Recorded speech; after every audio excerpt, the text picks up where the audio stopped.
Well, hi everyone. Welcome back to the MenoLounge. I am so excited to be with you. I missed you. I was away last week. Oh, I'm Julie Gordon-White, CEO of MenoWell, Menopause Energy and Protein Bars. And if you were following along with us, hey Natasha, I last week was on the Menopause cruise with Dr. Mary Claire and the Pause Life team. It was amazing. Hi there, Brenda. Oh, everyone's popping on. Hey, Amy, I'm going to bring you right up.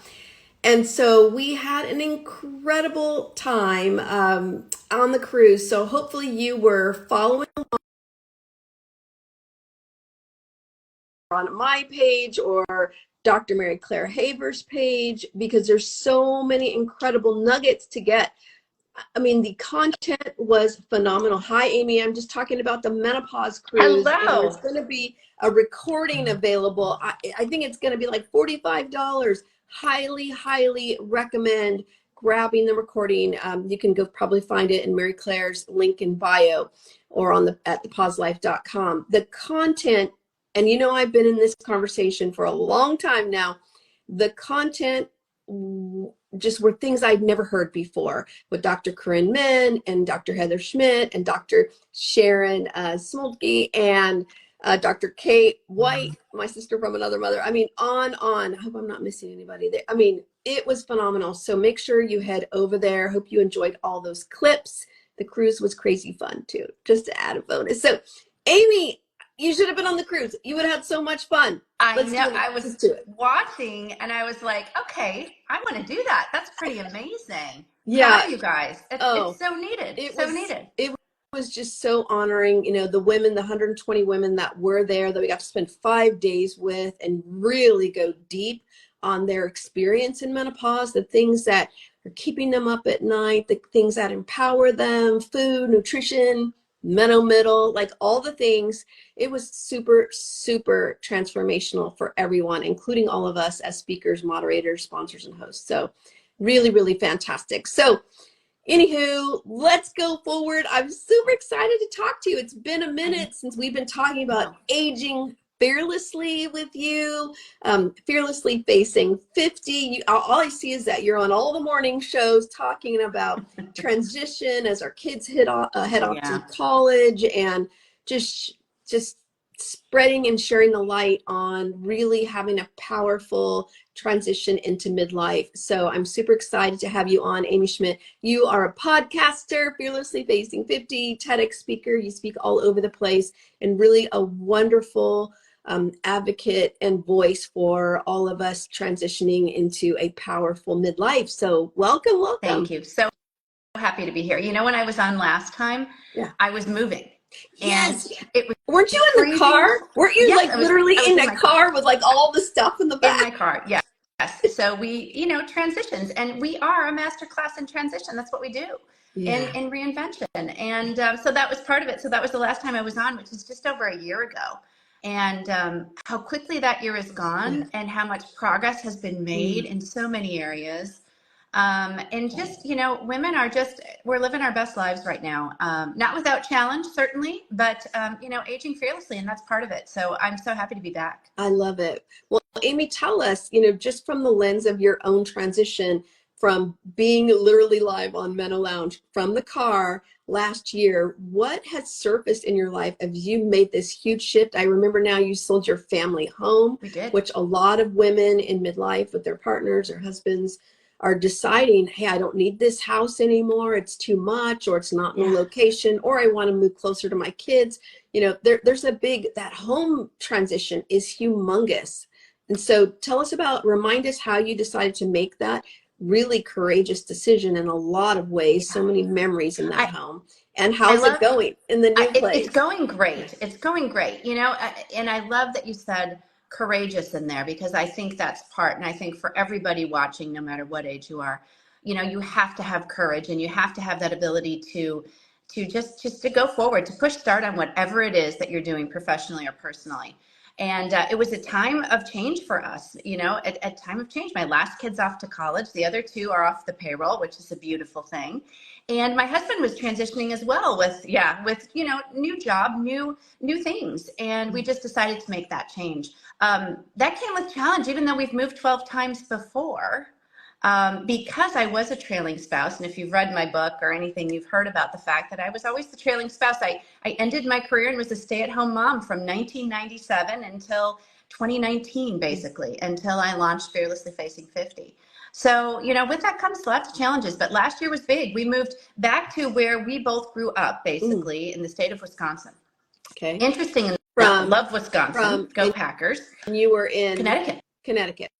Okay. Most recently, yes. but lived abroad, and that was the whole reason for launching Fearlessly Facing 50, because there were so many different transitions in my life, and I knew that my experiences would actually be very similar to other women's, and we can shine a light on that. But last year we moved back to Wisconsin just to perch and kind of figure out where we were going to be landing.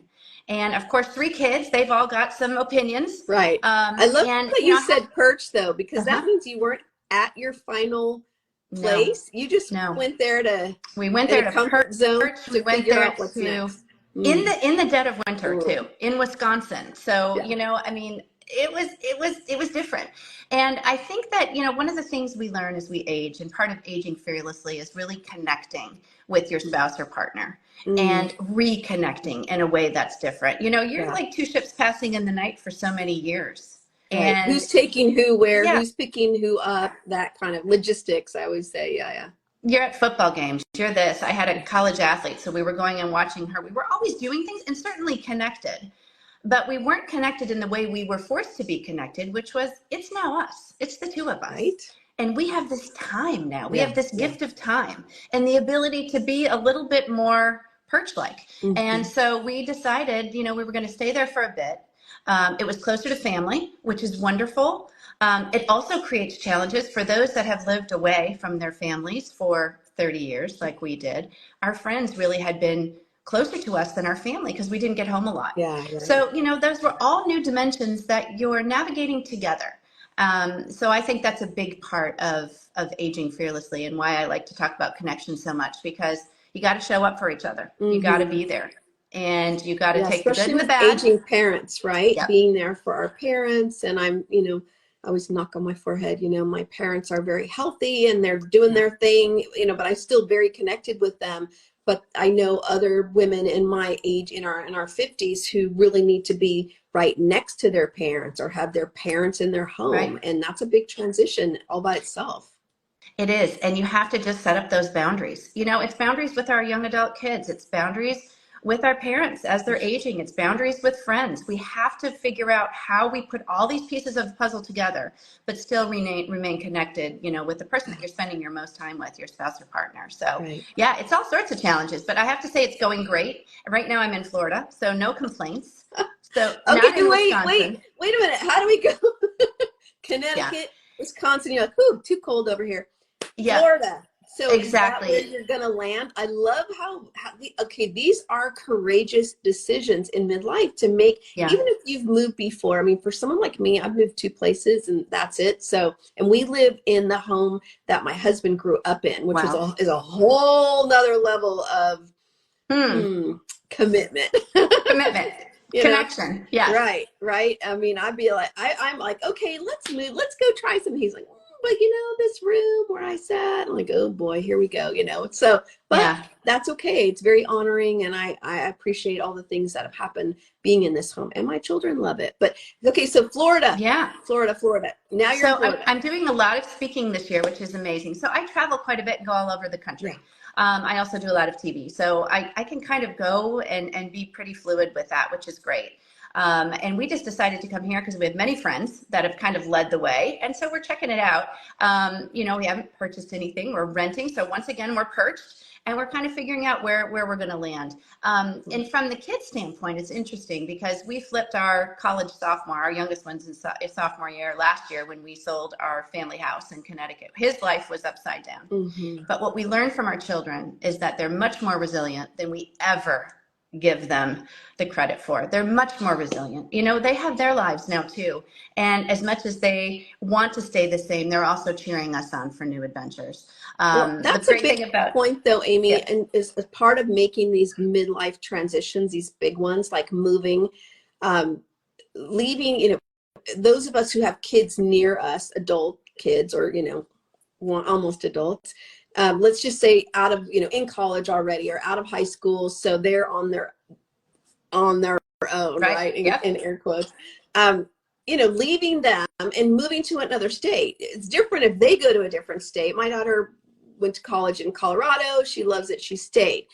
But my two sons are here. So the idea, like, what about my 22-year-old Blake? I can't leave him, that kind of thing. So how did your youngest navigate that? And how did you feel about being in a different state from your older kids? I saw a couple people on here that know Caleb quite well. The youngest one, he's pretty resilient. Our family had lived abroad for so many years. We had moved so much as a family that this wasn't that difficult of a transition. They kind of knew this was always coming. And I think the best thing we can do, a really great piece of advice for those of you that are watching, especially that want to age fearlessly, and we've got these young adults that are developing, and you know what, they're on their own now, they're independent. We went and spent Thanksgiving at my daughter's. She moved to Nashville. She was in New York, she moved to Nashville, she hosted. Yes, I gave up some of the traditions of making certain things at home, having everybody come home, but it was such a wonderful gift to be with her and have her have the lead ropes and show around. And I hope my internet's still steady here. Yep. And it was just a really great thing. And for Christmas, we went and spent it with our son in Atlanta. So it's us being flexible. And I think a lot of that is, this is our generation. Our kids are global kids. They may not just live next door. Now that's not saying someday when I'm a grandparent or whatever that happens, if it happens, I may not move closer. Who knows? I'm going to wherever they are. Right. That's where that seems to show up. Yeah. I think the gift we can give our kids is that gift of letting them have the lead ropes in some things, letting them make some decisions, not feeling the guilt of having to come home, and have the Christmas on Christmas Day or Thanksgiving on Thanksgiving Day. We have to realize that they're navigating their new life. And, they may not have paid time off, those types of things. So I don't know. It's been a real enlightening for us, this phase of life in so many ways. I love that you're paving the way for those of us who are a little less courageous on things like that. I actually tried with my family for Christmas, here's something. So I have this really cool lamp that has these long black legs, sort of like, in a tree shape. And so I wrapped some white lights around all of them. It looked really cool and pretty. And I was trying to get away with that as a Christmas tree. Yeah. Because I really did not want to go get a Christmas tree. And again, the baby, Blake, 22, Mom, that is not a tree. You're trying to cheat me of Christmas. Oh, geez, end up getting the tree. But I'm just kind of over it. And I told everyone, we are going on a cruise next Christmas. We are going somewhere away. You are all adults. Christmas, ho, ho, ho, is going to be different. So just buckle up, buttercups. And they're like, okay. Buckle up. And engage them in the conversations about that and ask them, what do you really want out of this? And I feel really good about those types of conversations that you have. And we've used the word courageous several times in this time together. And you have to have those courageous conversations with your kids. Got to have those conversations about money. You got to have those conversations about, independence and about choices and all of those things. And become a better listener than you've ever been in your parenting journey. Listen more than you talk. That's for sure. As I call them, almost like we're coaching now, we're transitioned from that parenting telling shoulds, right? We're just coaching, listening, holding up the mirror, feeding it back, and see what they receive and what they discard. So exactly, caregiver to advisor. It's a there shift. You go. I love it. Well, go ahead. What were you gonna say, Amy? No, that's it. I just let's dig into confidence and how we can be more confident, because I think and it's funny, Julie, I've met so many women down here already and different age groups, and one thing I like to really immerse myself in, and I'm a person that's a talker. I get it from my father-in-law too, who's a big talker. We'll just open up discussion with anybody, but women want this connection no matter what age it is. They want to be connected. They want to share their stories. They want to be able to strip back those layers and find that confident self again. And that's been a blessing here in Florida. I've met so many people just in this area where I am. And, and they share their wisdom with me. They might be older, and it's such a great thing. So we're at the best stage of life. Love it. And I agree 1,000% about connection. I saw that on the cruise, you know, women wanted to cluster up and talk about what their experience is and talk to other women and ask, what are you going through? And it's especially now, especially during midlife, especially during the stages of menopause, because this is a conversation we weren't having at all. And so Right. now we can actually be open and say, you know, how do you feel, or what are you doing to help yourself, or what worked and what did not work? And so I think connecting is more important than ever, more important, especially in midlife. So Amy, I know usually we talk about tips that you would have, but I know you have questions actually, which I love that approach. So let's talk about the questions that you pose to women to help them navigate through this transition, whatever transition, and building more confidence in midlife. So do you want to start with your first question? Yeah, definitely. They are questions to ask yourself. And I think we have to give this out, you know, at this time of life, we really do have to take some time for self-reflection. We've really got to sit down and really look at what we've done and what we've created for ourselves. You know, the first question is, what am I feeling? So what am I really feeling right now? As I'm almost 54 in 2 weeks, you know, what am I feeling right now in my life? Is it a time for me to do a little bit of a life audit and kind of look at, you know, who am I surrounding myself with? Huge. And are those people adding value? What do they Where say? am You I? are the 5 people that you spend the most time with, right? Yeah, So check your it's true. circle. It's true. And that can evolve and change. And, you know, what am I feeling with some of the friendships that might have dissolved a little bit?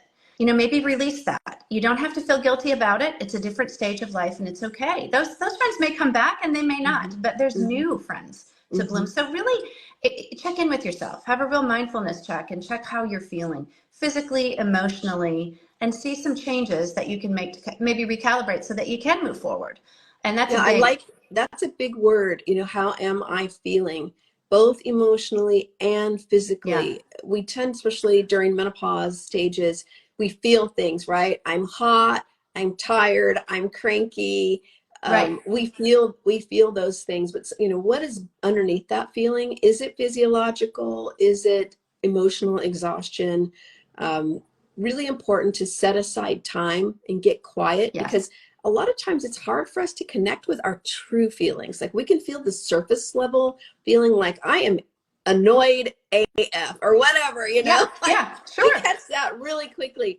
But what's underneath it? So, you know, making sure you go out in nature or you sit quietly so you can actually ask yourself these great questions. So, okay, what are you feeling? That's the what first am I one. feeling is an important one. And one other thing to just to add on to that is, you know, I talk about pillars in your life, and, you know, your 4 pillars that really hold you up. Who are those people?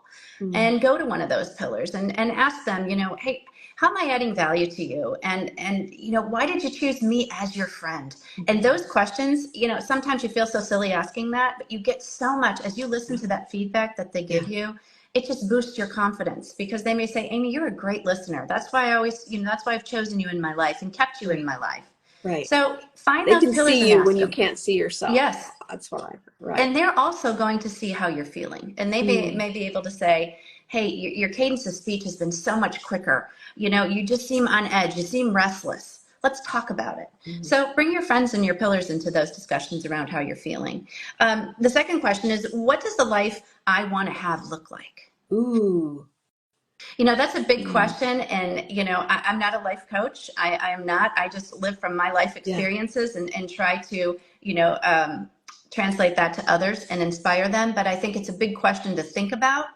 You know, what does that look like? And once you narrow that focus and really figure it out, you can have some action steps to move forward. And that's so important. I'm just thinking about ways to help them figure that out, because it's a big question. What do I want my life to look like? You know, my old coaching hat is coming on, but you know, again, you can go in the same areas of the sort of the life wheel, in your relationships, in with your physical body, with career and work, spirituality. I'm thinking on the circle of life, but and looking at, you can search it, circle of life, right? What are the wheel of life? And you can see those areas and decide who you want to be. And identity is so huge. Like, that's a whole nother conversation, but It what is. And you want find a your life to mentor. look like.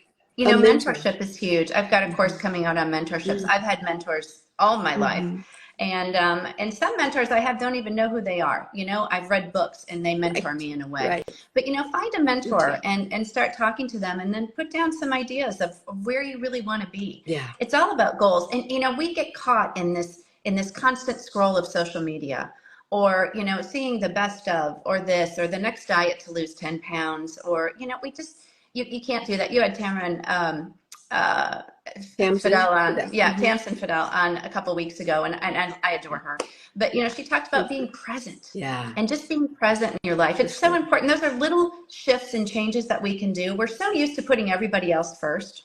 This is our opportunity now at our phase of life, is to put ourselves first. So I think it's really important. Beautiful. So what do you want your life to look like? It's a great time to redesign your life. When we only get those moments every so often. That's the whole point, you know, like in transition in midlife, you're moving, your kids go off to college, you know, you change a career. It's a chance to start again, to reimagine your life. So let's not waste it. That's what I always say. And it's a no judgment. It's a no judgment zone too. Yeah. You know, and it doesn't mean, you know, no path to success is linear, right? There are many rest stops along the way. And that's no matter where we are in our life. I tell my kids that all the time. There is no linear path. You know, there isn't. Nobody takes the same path. There's many rest stops, and you recalibrate and figure it out. So we have that gift too. The third thing is, what habits am I implementing in my life? You know, and those can be any type of habit. What types of habits? Maybe it's even habit of getting yourself out there more, and maybe talking to a neighbor you haven't talked to. Maybe you're trying to create more habits around being more outgoing and making more connections with friends. You know, it doesn't always have to be around nutrition and diet and weight and those types of things. But you know what habits I put in my own calendar, I want to make sure I reach out to my nephews more often. There you go. You know, they're preteens and early teen, and especially in COVID, we got kind of disconnected. And so I put it on my, I hope they're not watching this. I put it on my calendar every Sunday to make sure, just the way I do my kids, that I reach out to those two also, because I love them so much. And they're in a different world over here than, even though they don't live that far away, they're in a completely different world. And just connecting, texting with them, hey, how did the games go this weekend? Or little things like that is a habit. And that helps me. I get a reminder on my calendar. It makes.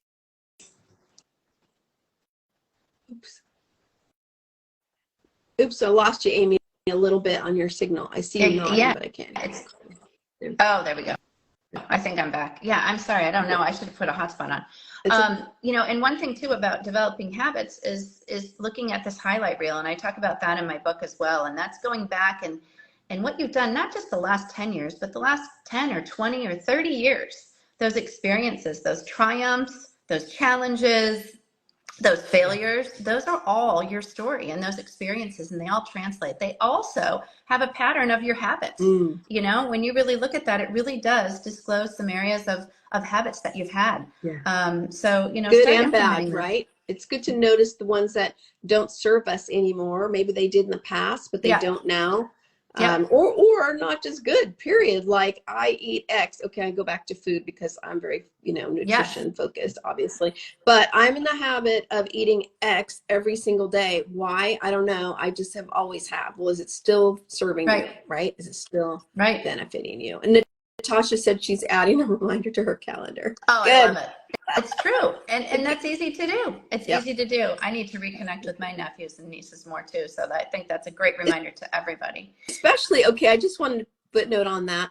As we grow our kids up and out, I just know I had this moment of like, whew, no kids, you know, like, but oh yeah, those little guys, they need some love too, right? So just reconnecting. So good. Hi, Dr. Larissa.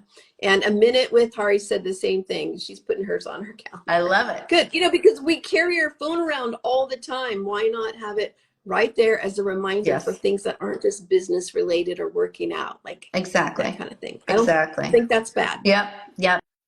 And the fourth thing is really doing a life audit, which includes a time audit. I'm going to be talking on WFLA NBC on Thursday about this very thing.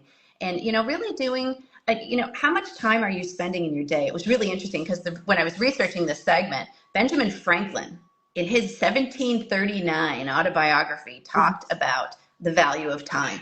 And he actually wrote out his time, like how he was spending his time. I found that fascinating.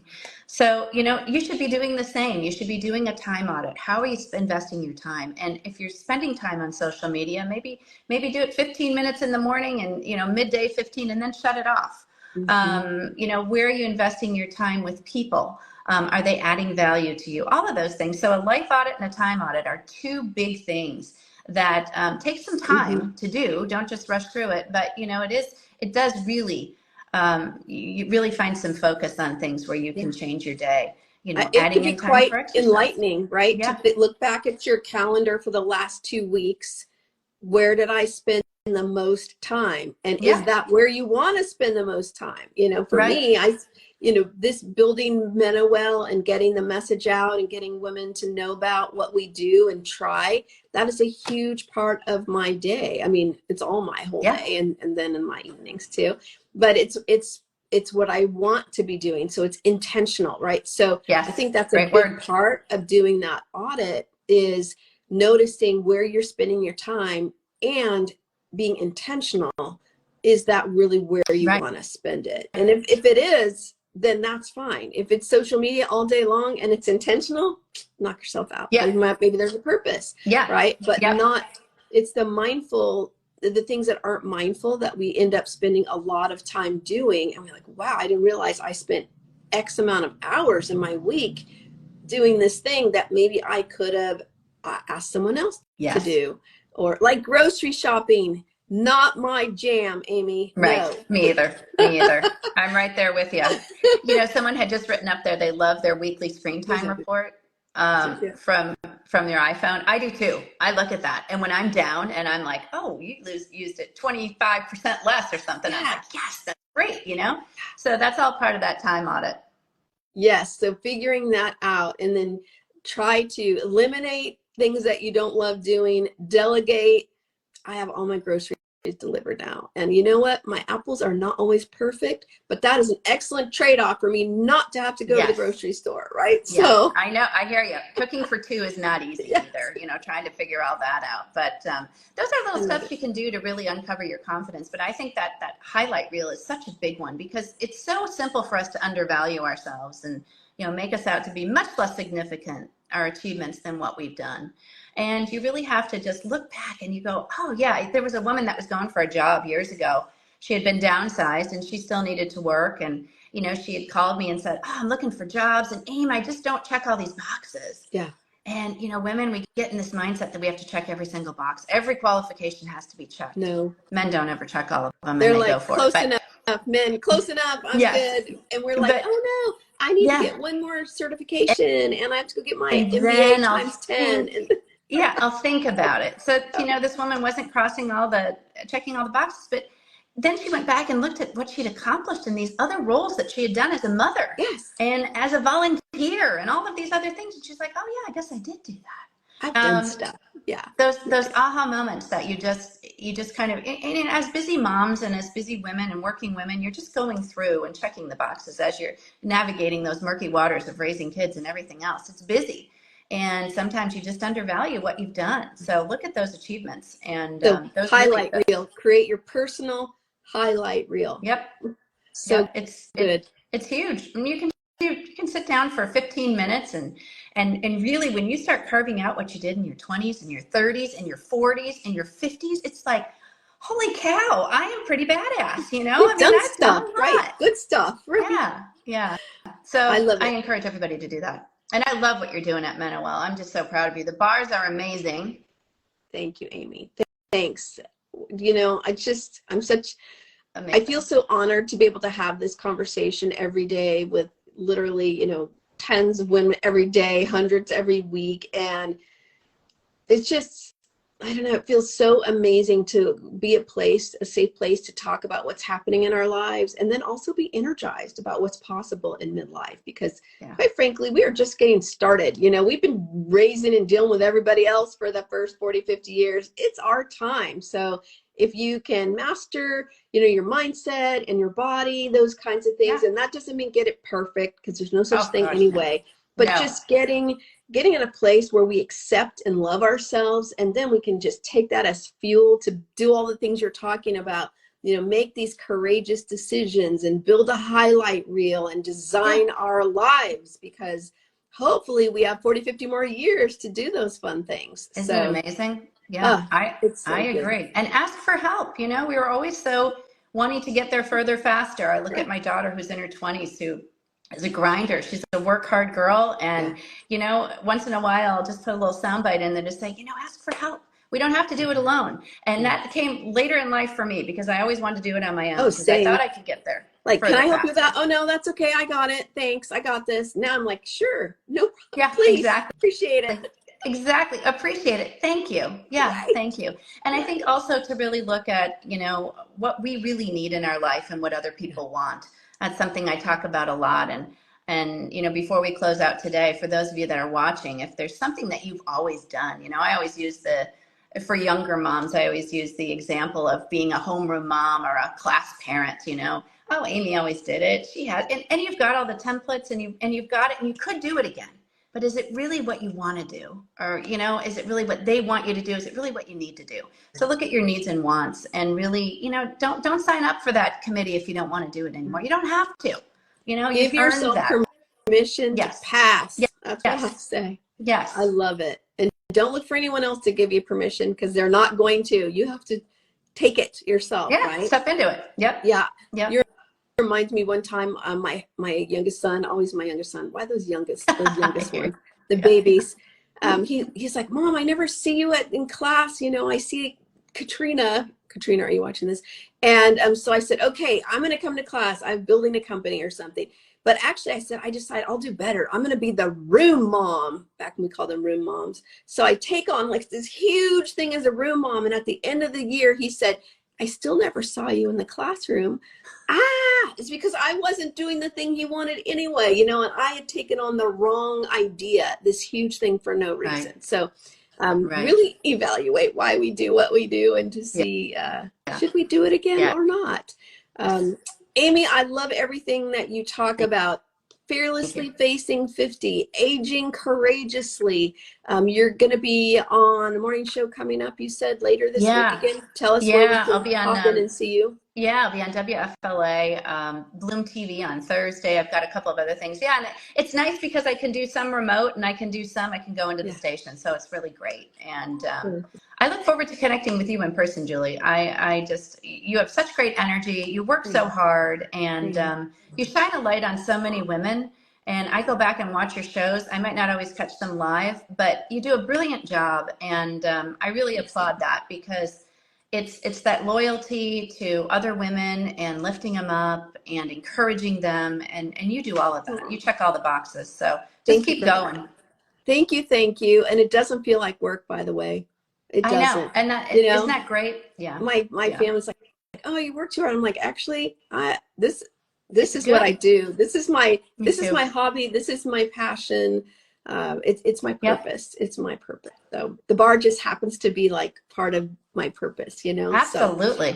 So, Amy, how do we follow you? How can people follow you on Instagram, find all your goodness? Yeah, well, I'm going to be rebranding with a new show too, called your Confidence Connector, which is really exciting. So it's going to be different series, and it's going to be connecting with our faith, with our family, with all sorts of different things. So it's all about connecting at midlife and beyond. So I'm really excited about that. That'll be coming out in March. I've got a course coming out you can find on theamyschmidt.com. That's my new one. You can go to Fearlessly Facing 50 too. fearlesslyfacing50.com or theamyschmidt.com, and that course is going to launch. It's a 5-day virtual course on confidence, which I'm really excited about.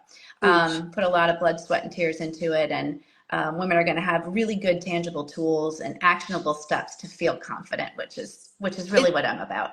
It's so important, especially during a transition where we may become a little wobbly and we forget all the things that we've done. So having a mentor, a guide, and a course to just reestablish that stability, I think is a wonderful, really wonderful thing to do. being truthful and authentic. And that's really where my brand comes in. I really am the real deal. And I will have to say, Julie, we started out talking about last year moving, and it did not come without challenge. Yeah. You know, it was the first time in my life and my journey where there were some challenges, and we had to figure it out. And we certainly did. But, you know, nothing's ever perfect, and progress is better than perfection. That's so, for sure. Yeah. Progress over perfection. You can't adjust if you don't have any progress. You don't have any data. Right. So if you're thinking about it, do it, and then pivot, adjust from there. Yes. I live by that for sure. Okay. One last question, and I'll let you go. Let's see. Samar says, first time and I enjoyed. I like the topic. Hello, welcome from Lebanon, Samar. Wow. So glad you're here. Oh, that's amazing. Amy, you know, we're MenoWell now. What does MenoWell mean to you? MenoWell just means stepping into our power and feeling our best confident self. That's what it means to me. MenoWell is taking on menopause with confidence. Yeah. Gosh, when I look back at perimenopause and the journey around that, and then, you know, 6 months, you know, thinking I'm through, and then it's like, oh, darn it, I got that, you know, comes back at 6 months. I'm like, you know, we are, it's such a gift. And Michelle Obama said it. It's such a gift for us to be living through this journey of menopause and feeling, I mean, what a gift it is to live this long. Right. So look at that. That's our well. Our well is full right now. So that's how I feel. Beautiful. Thank you. Yeah. Not an extra word needed to be said. So welcome. Amy Schmidt, please come back. I will. Follow Amy on Instagram. Yeah. Listen to this again. There's 4 great questions tucked in here to help you reinvent, reestablish your confidence, and launch into the next phase of midlife powerfully. Perfect. So thank you, Amy. Come back soon. Okay. I will. Love Be you. well. Bye. Bye, everyone.